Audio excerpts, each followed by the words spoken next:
Room 306 was her boyfriend's room. She walked into 603. And by the time she realized the difference, it was already morning, and the man watching her from across the room wasn't Marcus. "You won't survive my touch," he had warned her the night before. She hadn't listened. The first thing Nality registered was the ceiling. Too white. Too still. The kind of ceiling that belonged to a room that cost more per night than her entire monthly transport budget. She blinked once, twice, and lay there letting her brain do the slow, reluctant work of assembling the night before into something coherent. The celebration dinner. The contract. Everyone laughing louder than usual because for once there was actually something worth celebrating. The wine that kept appearing in her glass before she could track who was refilling it. Her heels coming off somewhere between the elevator and the corridor because her feet had simply stopped cooperating. She remembered the key card. Room 306. She had checked it 3 times. She sat up. The room was not 306. Too large. Furniture the wrong color. Window on the opposite side. And sitting in the chair across the room, already dressed, jacket on, one ankle resting on his knee, holding a coffee cup like he had been awake for hours, was Kang Isu. Her boss. Nality did not scream. She was proud of that later. What she did was grip the sheet, look down to confirm her worst suspicions about her current state of dress, look back up at him, and say absolutely nothing for 10 full seconds. Isu watched her with the same expression he wore in board meetings. Unreadable. Unhurried. Like he had nowhere else to be and no particular feelings about any of this. "The bathroom is through there," he said. "There's a spare robe on the hook." She found her voice. What happened? It was not a question. It came out flat and very quiet, the way her voice got when she was trying to hold something together by sheer force of will. "You walked into the wrong room," he said. And he looked at her steadily. "And nothing happened that you didn't want to happen." The room went very still. She thought about that for exactly 3 seconds. Then the full weight of it landed and she got up and found her dress folded neatly at the end of the bed, folded, which meant someone had been sober enough to do it, and that someone had not been her. She took it and went to the bathroom and closed the door and stood in front of the mirror looking at her own face for a long moment. She looked like a woman who had made a decision she could not unmake. She washed her face. Put the dress on. Finger combed her hair into something that could pass for intentional. Opened the door and walked back out because hiding in bathrooms was not something Nality Kumalo did. Isu had not moved. "I need you to forget this happened," she said. "Do you?" "I have a boyfriend." Something moved through his expression. Small and fast, gone before she could name it. "I didn't know that." "It doesn't change what I'm asking." He looked at her for a moment. Then he stood, set his coffee cup down, and picked up his phone from the side table. "Your key card is on the dresser. Your heels are by the door." That was all he said. She picked up the key card. Picked up her heels. Walked to the door and stopped with her hand on the handle because the silence behind her felt unfinished in a way she couldn't explain. Isu. Nality. It was the first time he had ever used her name. 7 months in that office and she had been part-time furniture to him, nameless, background, unremarkable. But he said it like it had been sitting in his mouth for longer than 7 months. Like it had been waiting. She left without turning around. The corridor was empty and quiet. She found 306 4 doors down, stood in front of it with her key card in her hand, and thought about Marcus asleep on the other side and thought about the ceiling in 603 and thought about a voice saying her name like it was something earned. She opened the door. Slipped inside. Lay down in the dark next to Marcus. He didn't wake up. She stared at the ceiling of room 306 until the sun came through the curtains and told herself that what happened in 603 was going to stay exactly there. She almost believed it. On the flight home nobody sat next to her. Marcus was 3 rows ahead, talking to a colleague, laughing at something on his phone. He had kissed her cheek at the airport and called her baby and asked if she slept well. "Fine," she said. "You?" Out like a light, he said. Didn't hear a thing all night. She had smiled and found her seat and put her headphones in and looked out the window at the tarmac and said nothing. 2 rows ahead and across the aisle, Kang Isu sat with a document open on his lap and did not look back once. She told herself that meant nothing. She told herself a lot of things on that flight. She lasted 4 days. 4 days of sitting across from Marcus at dinner and laughing at his jokes and answering his questions and feeling like there was glass between her and everything she was touching. 4 days of going to the office and keeping her eyes on her screen and being very deliberate about which corridors she used and which elevator she took. 4 days of carrying it alone. On the 5th day she told Sia. They were in the small break room on the 3rd floor, the one nobody used after 11 because the coffee machine made a sound like it was dying. Naledi wrapped both hands around her mug and told the whole thing without looking up. The wrong room. The morning. What Isu had said. What she remembered and what she didn't and what she was almost certain happened in between. Sia was quiet for longer than Naledi expected. Don't tell Marcus, she said finally. Naledi looked up. Sia. I'm serious. You were drunk. It was a mistake. Telling him doesn't fix anything, it just blows up your relationship. She leaned forward. You feel guilty because you're a good person. But guilt is not a reason to burn your life down. Naledi looked at her. Sia had been her person since their 2nd week in Seoul, the one who knew where she kept her spare key and how she took her tea and exactly which tone of voice meant she was 2 minutes from crying. She trusted her the way you trust someone who has shown up every single time. I can't just sit with this, Naledi said. You can. And you will. Sia squeezed her hand. Leave it alone. Naledi nodded slowly. She left it alone for 3 more days. What broke her was not guilt. It was a Tuesday afternoon when the office was half empty and she was supposed to be reviewing a brief and instead she was staring at the same paragraph she had read 11 times and retaining nothing. Her chest felt like something was sitting on it. Heavy and permanent and getting heavier. She pushed back from her desk and went looking for an empty room. The small conference room on the 4th floor was unlocked and dark. She went in, closed the door, sat in a chair by the window and put her face in her hands and let out a breath that had been building for a week. She was not a person who cried easily. She cried now. Quietly, the way she did everything, controlled even in the falling apart, tears dropping onto the backs of her hands while the city moved 14 floors below. She didn't hear the door. The lights are off. She straightened immediately. Turned. Isu was standing in the doorway, hands still on the handle, taking in the dark room and her wet face with the same expression he seemed to have for everything, measured, giving nothing away. I'll go, she said, standing. Sit down. It wasn't harsh. It wasn't soft either. It was the voice of someone who said things once and meant them. She sat back down. He came in. Closed the door. Sat across the table from her, not beside her, giving her the distance, and said nothing. Just waited. She looked at the table. I'm fine. I didn't ask. A beat of silence. It's about what happened, she said. In the hotel. I know. She looked up at him. I keep thinking I should tell him. Marcus. I keep thinking I can't just carry this and pretend.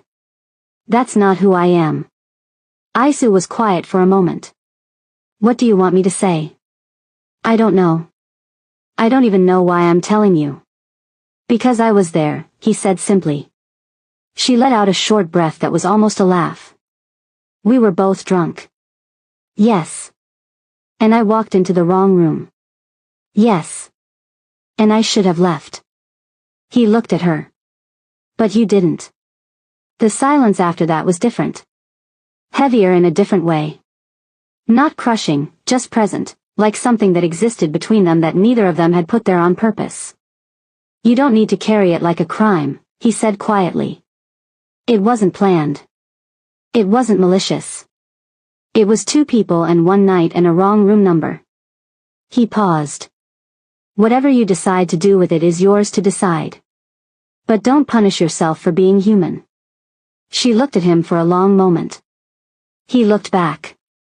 Thank you, she said finally. It came out smaller than she intended. He nodded once. Stood. Straightened his jacket. Walked to the door and paused with his hand on the handle, and she thought he might say something else, something that closed the distance between what this was and what it was starting to feel like. He opened the door and left. She sat in the dark for another 10 minutes. Then she picked up her bag, went back to her desk, closed the brief she hadn't been reading, and made a decision. She was going to tell Marcus. Not because she wanted to blow anything up. Because she was not built for secrets and she was not going to start now. She did it that evening. His apartment, his couch, his television muted in the background. She told him plainly, wrong room, too much to drink, she realized in the morning. It hadn't happened since. She was telling him because he deserved to know. Marcus listened without interrupting. When she finished he was quiet for a moment. Then he said, was it Isu? She said yes. He nodded slowly. Got up. Went to the kitchen and poured himself a glass of water and stood with his back to her for a long moment. I think you should go, he said. Marcus. I'm not going to shout. He turned around. His face was controlled, careful, the expression of someone keeping something very deliberate behind their eyes. But I think you should go. She went. She walked home in the cold with her hands in her pockets, telling herself this was the right thing. She had done the honest thing. It was going to hurt and then it was going to be over and she was going to be fine. She was fine. She was absolutely fine. She found out about Sia and Marcus on a Thursday. She wasn't looking. She was walking past a wine bar 2 streets from the office and she saw them through the window, Marcus's hand on the table covering Sia's, Sia laughing at something he said with her whole face the way she only laughed when she was completely comfortable, the body language of 2 people who had been this way for a long time. Naledi stood on the pavement outside and watched for exactly long enough to be certain of what she was seeing. Then she walked home. She did not call Sia. She did not call Marcus. She went home, made tea, sat at her kitchen table and thought about Sia telling her don't tell Marcus with such calm, such certainty, such practiced concern in her voice. She thought about carrying guilt for 2 weeks over a man who had been with her best friend the entire time. She thought about the fact that Sia had known everything, had sat across from her in that break room with both hands wrapped around a mug and looked her in the eye and told her to stay quiet, and had gone straight to Marcus the moment Naledi left the room. She was certain of that now. She thought about all of it for a long time. Then she opened her laptop and started a new document. Not about feelings. Not about what she had lost. About what she was going to do next. The document had 7 entries by Friday morning. Naledi sat at her desk with her coffee going cold beside her and read through it for the 3rd time. Small things individually. Together they formed a shape she didn't like. A report altered after she submitted it. A client reassigned without explanation. Marcus's careful questions about Isu at dinner, asked before she had confessed anything, before the breakup, before any of it. Like he was already looking for something. She added an 8th entry. Then she closed the document, backed it up in 2 places, and went back to work. The man appeared on a Wednesday. She noticed him because he didn't belong. The office had a particular rhythm, the same faces, the same rhythms, the same coffee order arguments at the machine on the 3rd floor every morning. This man was standing near the entrance when she arrived, dark coat, nothing in his hands, watching the building the way people watched things they were calculating rather than observing. He was gone by the time she came back from lunch. She added him to the document. Thursday evening she stayed late. The office had emptied out by 7 and she was finishing a filing review that needed to go out before morning. The floor was quiet, just the hum of the building and the city moving outside the windows. She heard voices from the direction of Isu's office. Not loud. Low and deliberate, the kind of conversation that was being kept contained on purpose. She wasn't trying to listen.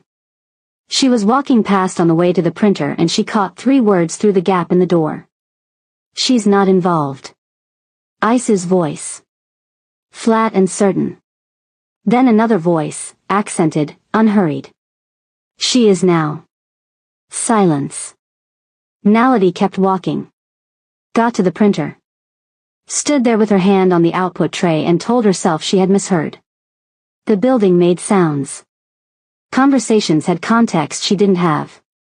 She was already reading patterns into everything because of what happened with Marcus and Sia, and she needed to stop looking for problems in empty rooms.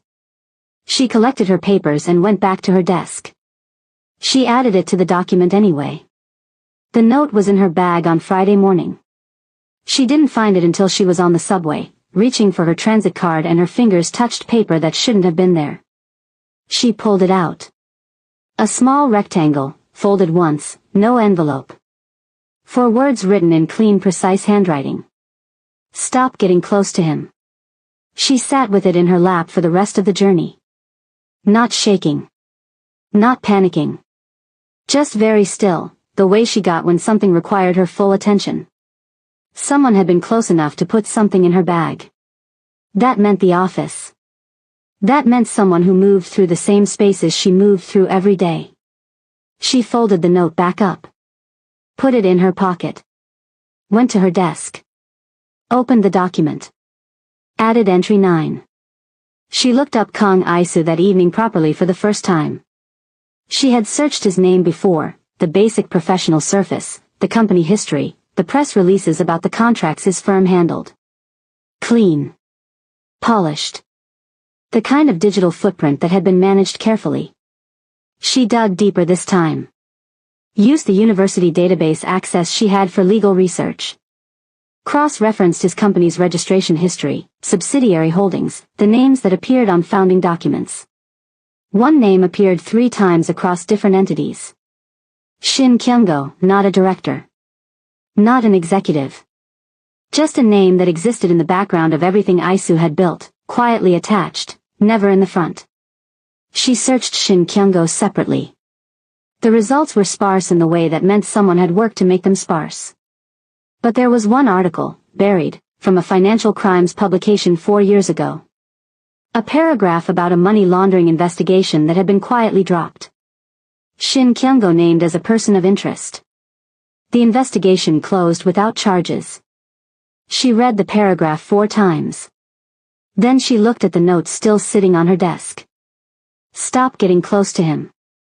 She understood now that this was not about the office. This was not about Marcus or Sia or altered reports. This was something older and larger, and she had walked into the edge of it without knowing it existed. She closed the laptop. Sat in the dark of her apartment for a long time. Isu called her into his office on Monday morning. She had not been called into his office before, not once in 7 months. She straightened her jacket, picked up her notebook out of habit, and went. He was standing at the window when she came in. He turned when he heard the door and looked at her the way he had in the conference room, reading something in her face before she had arranged it. Close the door, he said. She closed it. Sit down.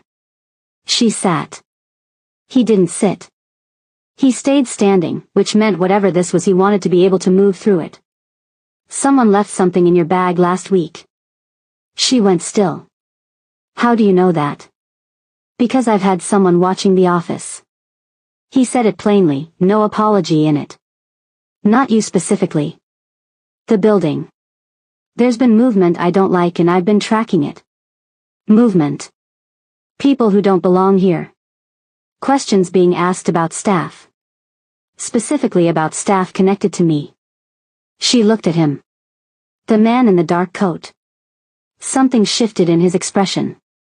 You noticed him. I notice things. He was quiet for a moment. Then he pulled a chair from beside the desk and sat down across from her, not behind the desk, across from her, which felt deliberate. I need to tell you something. I already know some of it, she said. He looked at her. She reached into her bag and put her phone on the table between them, document open, 9 entries visible. She watched him read through it. His expression didn't change, but something in his stillness changed, the quality of it, like a man recalibrating. Shin Kyung-go, she said. His eyes came up from the phone. He's been connected to everything you've built since the beginning, she said. And 4 years ago he was investigated for financial crimes that went nowhere. And someone put a note in my bag telling me to stop getting close to you. She held his gaze.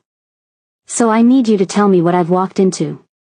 The silence between them was long and specific. You shouldn't have been able to find that, he said quietly. I'm pre-law, she said. I know how to use a database. He stood. Went back to the window. Stood with his back to her and she could see the decision happening in the set of his shoulders. How much, how honest, how far. Shin Kyung-go runs a criminal organization, he said. I have been working to dismantle it from the inside for 3 years. Legally, with people who have the authority to act on what I find. He paused. He knows someone close to him has been building a case. He doesn't know it's me. But he's been eliminating variables, anyone near me who could be used as pressure. He thinks I'm leverage, she said. Yes. Because of the hotel. A beat. Yes. She absorbed that. Someone told him about the hotel. Yes. She thought about Sia. About the break room and the mug and don't tell Marcus delivered with such practiced warmth. She thought about how quickly Marcus had known which room, which floor, which name. I know who told him, she said. Aisu turned from the window. Marcus and Sia, she said. They've been together the whole time. Sia knew about the hotel because I told her. She went straight to Marcus. And Marcus, she stopped. Thought about the careful questions at dinner, the angles, the patience. Marcus has a connection to Shin Kyung-go. Aisu was very still. What makes you say that? Because the things that have been going wrong at work, the altered report, the reassigned client, those weren't random. Someone was building a case to make me look incompetent and disposable before anyone decided I was worth paying attention to. She looked at him. That's not jealousy. That's strategy. Marcus isn't smart enough to build that alone. Aisu looked at her for a long moment. Something in his face that she hadn't seen before, not the boardroom composure, not the careful distance. Something underneath all of that. You built all of this, he said quietly, while dealing with everything else. I told you, she said. I noticed things. He crossed the room. Not to his desk. To her. He stopped close enough that the distance between them was no longer professional and looked down at her with an expression she felt in her chest before she could name it. I'm not going to let anything happen to you, he said. I'm not asking you to protect me, she said. It came out softer than she intended. I know, he said. I'm telling you anyway. He walked her out of the building that evening himself. No explanation given to the staff they passed. No justification offered. He simply fell into step beside her at the elevator and stayed there, and nobody said anything because nobody said anything to Kang Aisu about his movements. Outside the air was cold and sharp. She stopped on the pavement and turned to face him. You don't have to do this, she said. I know. I can get home. I know that too. She looked at him. The city moved around them, taxis, voices, the distant sound of something being constructed 3 blocks over, and he stood in the middle of all of it completely unbothered by any of it, looking at her like she was the only thing in the frame worth paying attention to. Aisu. Naledi. There it was again. Her name in his mouth like something deliberate. What are we doing? She said quietly. He was quiet for a moment. Then, I don't know yet. But I'm not pretending the hotel didn't happen.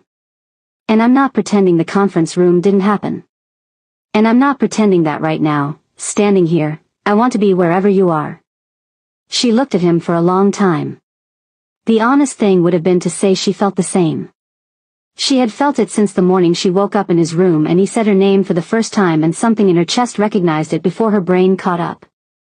She had carried guilt about it for weeks, guilt that belonged to a relationship she now knew had been hollow long before room 603. Marcus was gone. Sia was gone.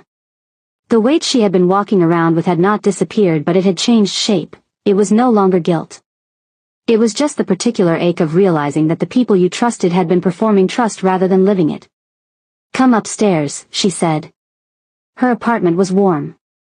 She had left the lamp on in the living room the way she always did when she knew she'd be coming home late, a habit from living alone, something that made the return feel less like entering an empty space. He looked around when he came in. Not intrusively, just the quiet observation of someone who read rooms the way other people read text. She watched him take in the law book stacked on the coffee table, the city map pinned above her desk with 3 locations circled in red ink, the half-finished mug of tea she'd abandoned that morning. "You were already tracking Shin Kyung-go," he said, looking at the map. "I didn't know his name yet when I circled those," she said. "I was tracking the note." He turned to look at her. She was leaning against the kitchen doorway, jacket still on, watching him stand in her living room like she was deciding something. She had already decided. She had decided on the pavement outside when he said, "I'm not pretending the hotel didn't happen," with that particular quietness that meant every word was chosen. "The first time," she said, "I was drunk and confused and guilty from the moment I woke up." He said nothing. Listening. "This time I'm not confused," she said. "And I'm not drunk. And I have nothing to feel guilty about." She held his gaze. "So if something happens tonight it's because I want it to. I need you to know that." He crossed the room. He stopped in front of her and lifted one hand and tucked a loose curl back from her face with a carefulness that undid her more than anything forceful could have, the deliberateness of it, the patience, like she was something worth being careful with. "You won't survive my touch," he said quietly. She remembered the first time he had said it. The hotel room, the warning, the way she hadn't listened. "I know," she said this time. "I don't want to." He kissed her. Not urgently. Not like a man who had been waiting and couldn't wait anymore. Like a man who had decided and was fully present in the deciding, slow and certain and completely focused on her in a way that made her feel like the rest of the world had simply ceased to operate. She pulled him closer by the front of his jacket. He walked her backward and she let him, her hands moving from his jacket to his collar to the back of his neck, and when her back met the wall she exhaled against his mouth and felt him smile, actually smile, quiet and real, the expression she had never once seen in the office, and something in her chest opened up like a window in a room that had been closed too long. He said her name once, low and close to her ear, and she closed her eyes and decided that whatever came next she was not going to be careful about this. She had been careful about everything for so long. The scholarship, the grades, the part-time job, the relationship she'd maintained with a man who was never actually present in it. She was done being careful. She pulled him toward the bedroom. Afterward she lay in the dark listening to the city outside and felt something she hadn't felt in weeks. Not happiness exactly, something quieter than that. The specific stillness of a person who has stopped pretending and is simply existing in what's true. Isu was lying beside her, one arm behind his head, looking at the ceiling. She watched his profile in the dim light, the line of his jaw, the stillness of him even now, even here. "Tell me about Shin Kyung-go," she said. He turned his head to look at her. "Not the official version," she said. "The real one." A moment of silence. Then he shifted, turned onto his side to face her, and told her. 3 years ago Shin Kyung-go had approached him. Not as a threat, as a proposition. He wanted legitimate infrastructure for his money. He wanted Isu's company as a front. He made the offer the way men like him made all offers, with enough implied consequence that refusal felt like a decision about your own survival. Isu had said yes. Then he had gone to the Financial Crimes Authority the following week and told them everything. 3 years of careful documentation. 3 years of being exactly what Shin Kyung-go believed he was, compliant, useful, present, while building the case that was going to take him apart. "You've been doing this alone," she said. The fewer people who knew the safer they were. She thought about that. About the weight of 3 years of performing loyalty to a man you were methodically destroying. About doing it without telling anyone, without a person to sit across from in a dark conference room and just breathe. "Marcus," she said. "How does he connect?" Shin Kyung-go keeps people inside legitimate businesses. People who report back, flag anomalies, watch for threats. He paused. "Marcus was placed in my company 2 years ago. I didn't know until last month when a name came up in the financial records I've been building. She absorbed that. He was never just my boyfriend.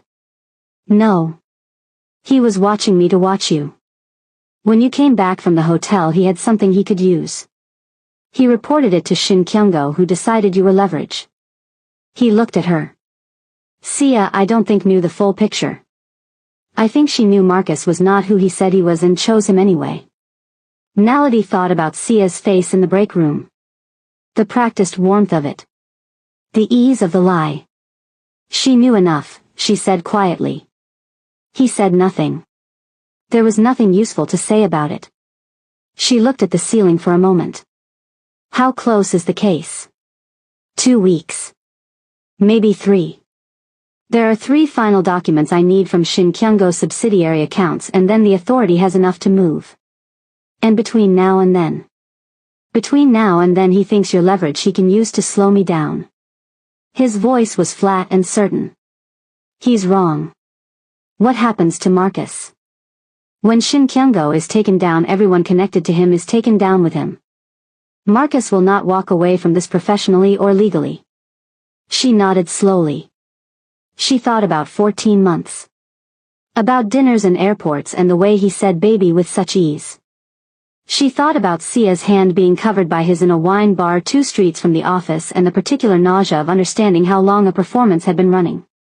She didn't feel sad about it anymore. She felt clear. She sat up.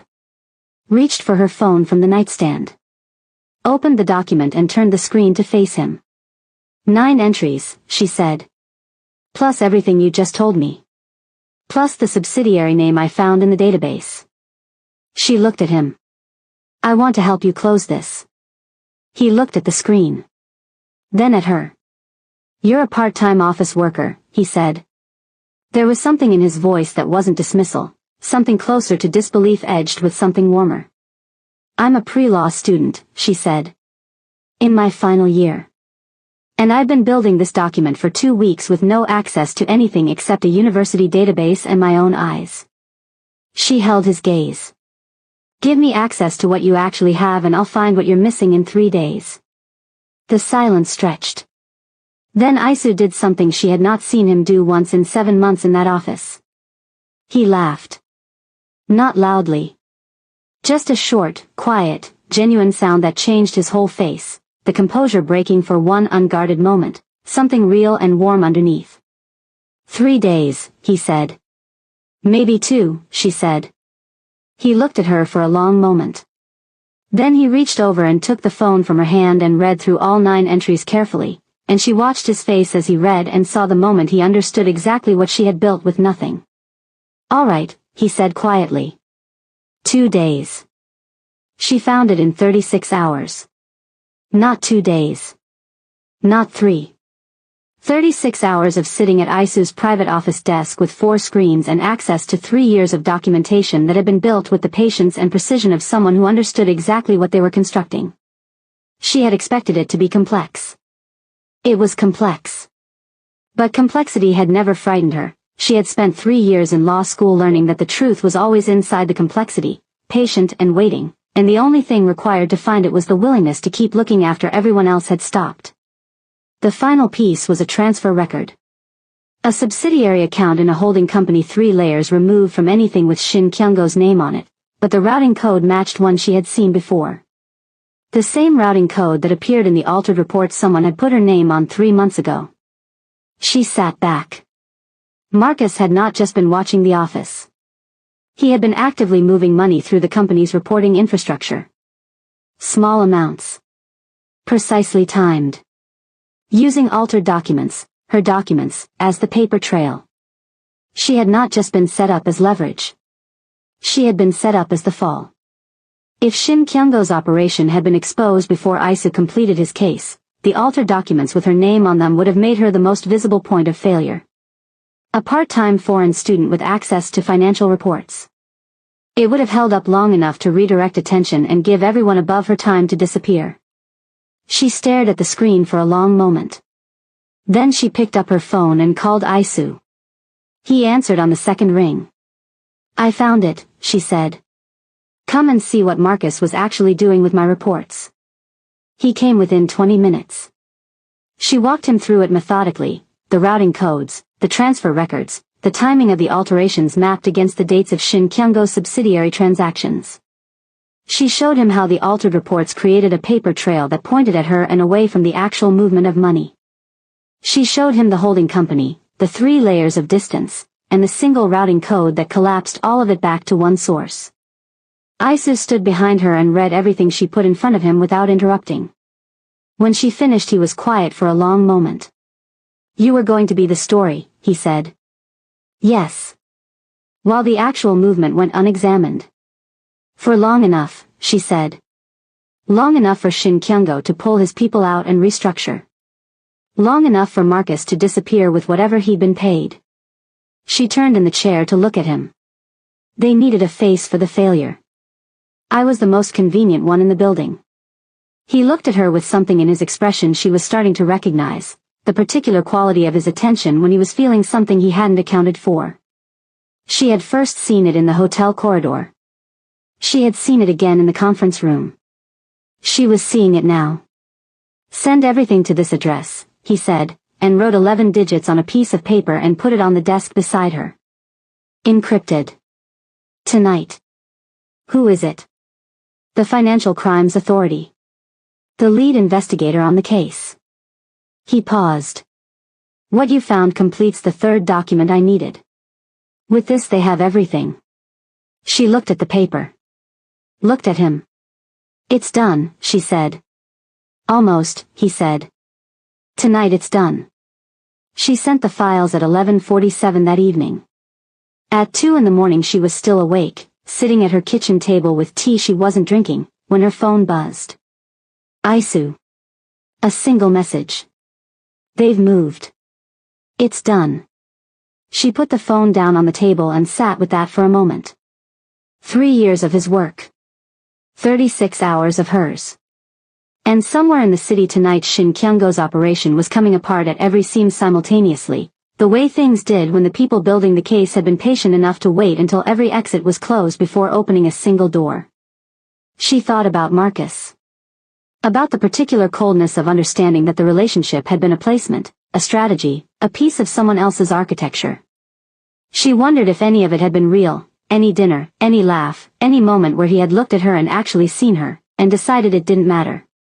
Real or performed, it was finished. He was finished. She thought about Sia. That one sat differently. Marcus she could file away cleanly. Sia had been her person. The spare key, the tea order, the voice that knew exactly which tone meant she was 2 minutes from crying. 14 months of Marcus she could release without looking back. The friendship with Sia was going to leave a mark that took longer to heal. But it was done. That was done too. She picked up her tea. It had gone cold. She drank it anyway. The arrests made the financial news 2 days later. Shin Kyung-go. 4 senior associates. 2 shell company directors. And Marcus Webb, identified as an embedded operative who had facilitated money movement through a legitimate firm's reporting infrastructure. His photograph was small in the article. She looked at it for exactly as long as it took to confirm it was him. Then she closed the tab. Sia had not been arrested. There was not enough to charge her with. She had known and said nothing, but knowing and saying nothing was not the same as participating. She had simply chosen the wrong person and lost everything connected to the right ones. Nality did not call her. There was nothing to say that would land cleanly, and she had no interest in conversations that existed only to make her feel like she tried. She wrote her resignation letter that afternoon. 1 paragraph. Professional, clean, no explanation beyond the standard pursuing other commitments. She was 3 months from finishing her degree. She had a thesis to complete and bar exam preparation to begin, and a future that had nothing to do with that office or anything in it. She submitted it to HR and CC'd Isu without a separate note. He replied 4 minutes later. A single line. "Come and see me before you go." She went at 5 o'clock when the floor had mostly emptied. His office door was open. He was at his desk but not working, jacket off, sitting back, watching the door like he had been expecting her footsteps specifically. She came in. Sat across from him. The desk between them felt different from every other time she had sat across a desk from him, smaller somehow, less significant. "You're leaving," he said. "I was always leaving," she said. "I'm part-time. I have a degree to finish." "I know. So this isn't a conversation about the job." "No," he said. "It isn't." She looked at him. He looked back. Outside the office the city was doing what the city always did, indifferent, continuous, moving at its own pace entirely unbothered by the two people sitting in a glass office deciding something. "I don't know how this works," she said honestly. "You and me. I don't know what it looks like practically. I have 3 months of thesis left and bar prep after that and a life that is going to be very full for a long time." "I know what your life looks like," he said. "I'm not asking you to change it." "Then what are you asking?" He was quiet for a moment. "Then, I'm asking you to let me be in it. However that fits. I'm not in a hurry. I'm not asking for more than you have." He held her gaze. "I'm just asking you not to walk out of this building and disappear." She looked at him for a long time. She thought about waking up in room 603 with the wrong ceiling and the wrong room and the right man watching her from across the room with no expression and a coffee cup and all the patience in the world. She thought about her name in his mouth the first time. The way it sounded like something he had earned. She thought about the conference room, dark and quiet, and him sitting across the table not beside her because he understood without being told that she needed the distance. She thought about the pavement outside the building, and I'm not pretending the hotel didn't happen. She thought about him laughing, actually laughing, quiet and real and completely unguarded, when she told him 2 days and meant it. She thought about 36 hours at his desk finding the piece that closed 3 years of his work and the feeling of sending that file at 11:47 and knowing it was enough. She stood up. He watched her. She picked up her bag. Walked to the door. Stopped with her hand on the frame and turned back to look at him sitting there in his half-dark office with his jacket off and his patience intact and his eyes on her like she was the only variable he had never been able to calculate. "I finish my thesis on the 14th, she said. Something in his expression shifted. Small and warm and entirely his. "I'll remember that," he said. She left. She finished her thesis on the 14th. She submitted it at 11 in the morning, closed her laptop, sat in the university library for a moment in the particular silence of something completed, and then gathered her things and walked out into a bright cold afternoon. Her phone buzzed as she came through the doors. An unsaved number. She knew it anyway. "Congratulations. Dinner tonight. I'll pick you up at 7. She stood on the library steps and read it twice. Then she typed back. "You don't know where I live." 3 seconds. *604 Mapodero. Apartment 7B. 7 o'clock. "Wear something warm*. She laughed.